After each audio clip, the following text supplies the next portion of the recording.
르우벤 자손과 갓 자손과 동쪽의 므낫세 반쪽 지파가 이스라엘의 천천만만 백성의 가문 대표들에게 대답하였다.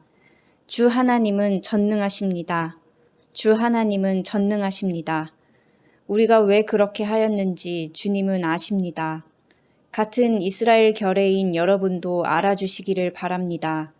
우리가 한 이 일이 주님을 반역하거나 주님을 거역하는 일이었다면 주님께서 우리를 이렇게 살려두지 않으셨을 것입니다. 우리는 주님을 따르지 않고 등을 돌리려고 이 단을 쌓은 것이 아닙니다. 또 드리는 이 단을 번제와 곡식 제사와 화목 제사를 드리는 제단으로 사용하지는 않을 것입니다. 우리가 만일 이 단을 제단으로 쓸 목적으로 쌓았다면 주님께서 벌써 우리를 벌하셨을 것입니다. 그러나 사실은 그렇지 않습니다. 우리가 여기에 단을 쌓은 것은 훗날 당신들의 자손이 우리의 자손에게 너희가 주 이스라엘의 하나님과 무슨 상관이 있느냐? 너희 르우벤 자손과 갓 자손아, 주님께서 우리와 너희 사이에 요단강을 경계선으로 삼으셨으니 너희는 주님에게서 받을 몫이 없다 하고 말하면서 당신들의 자손이 우리의 자손을 막아서 주님을 경외하지 못하게 할까 염려가 되어서 우리가 이 단을 쌓은 것입니다. 이것은 번제물을 드리거나 다른 어떤 제물을 드리려고 쌓은 것이 아닙니다. 오히려 이 단은 우리와 당신들 사이에 그리고 우리의 자손 사이에 우리의 믿음을 증명하려고 세운 것입니다. 우리도 번제물과 다른 제물과 화목제물을 가지고 주님을 진정으로 섬기는 사람들이라는 것을 증명하려는 것입니다. 그래서 먼 훗날에 당신들의 자손이 우리의 자손에게 너희는 주님에게서 받을 몫이 없다고 말하지 못하게 하려는 것입니다.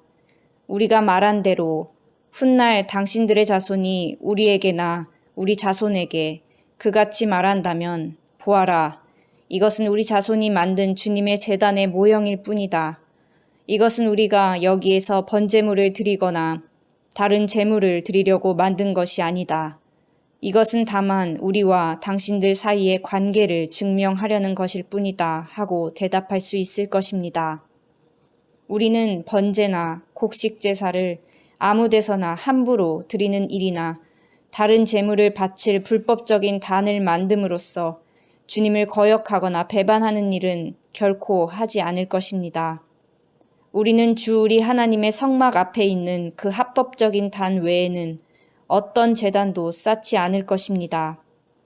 제사장 비느하스와 회중의 대표자들, 곧 그와 함께 간 이스라엘의 천천만만 백성의 가문 대표들이 르우벤 자손과 갓 자손과 동쪽의 므낫세 자손의 그 말을 듣고 기뻐하였다. 제사장 엘르아살의 아들인 비느하스가 르우벤 자손과 갓 자손과 동쪽의 므낫세 자손에게 말하였다.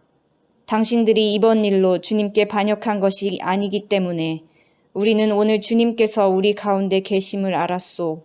이제 당신들은 이스라엘 자손을 주님의 손에서 건져내었소. 제사장 엘르아살의 아들인 비느하스와 백성의 대표들이 길르앗 땅에 있는 르우벤 자손과 갓 자손을 만나본 다음에 가나안 땅으로 돌아와서 이스라엘 자손에게 그대로 보고하였다. 이스라엘 자손은 그 보고를 듣고 기뻐하면서 이스라엘 자손의 하나님을 찬송하였다.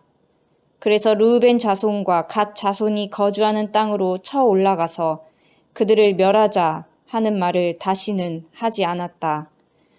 르우벤 자손과 갓 자손은 이 단을 일컬어 주님께서 하나님이심을 우리 모두에게 증명함이라고 하였다.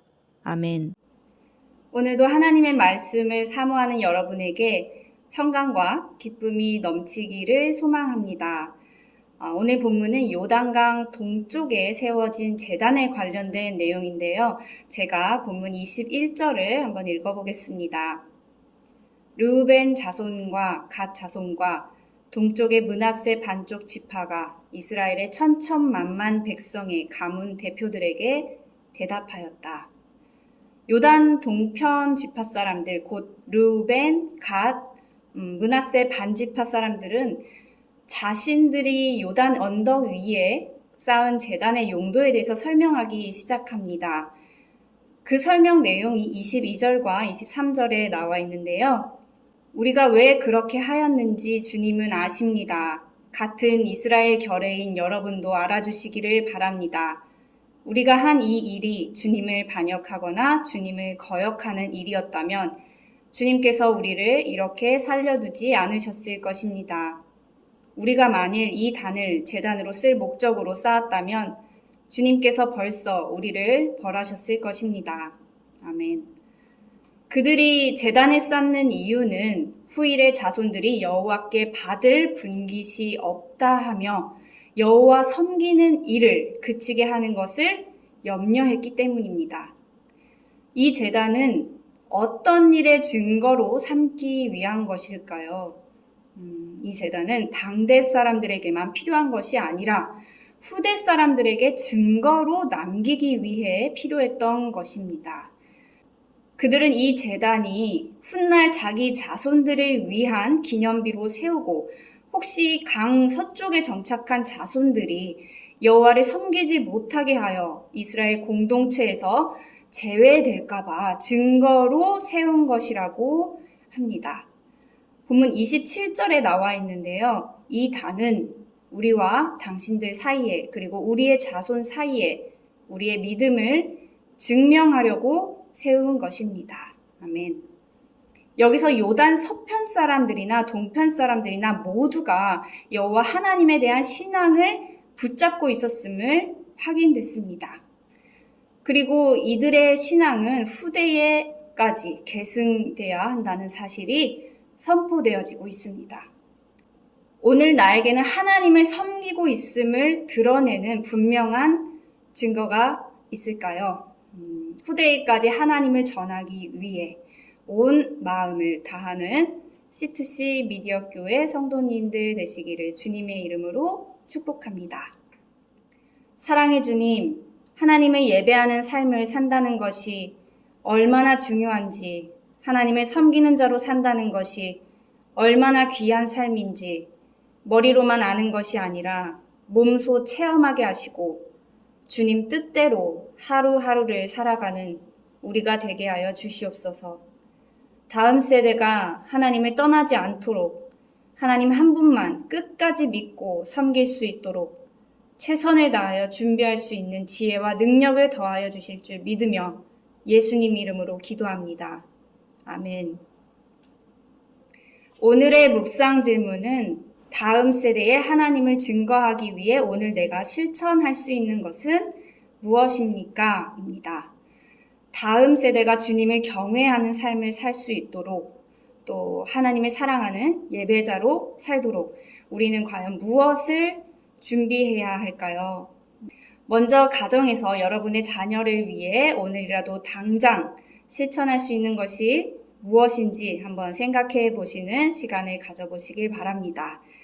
하나님의 말씀은 생명력이 있음을 기억하시고 그 말씀이 여러분의 가정과 자녀들의 삶을 변화시킴을 믿으시길 소망합니다. 오늘도 기쁨과 감사가 넘치는 하루 보내시기를 기도합니다.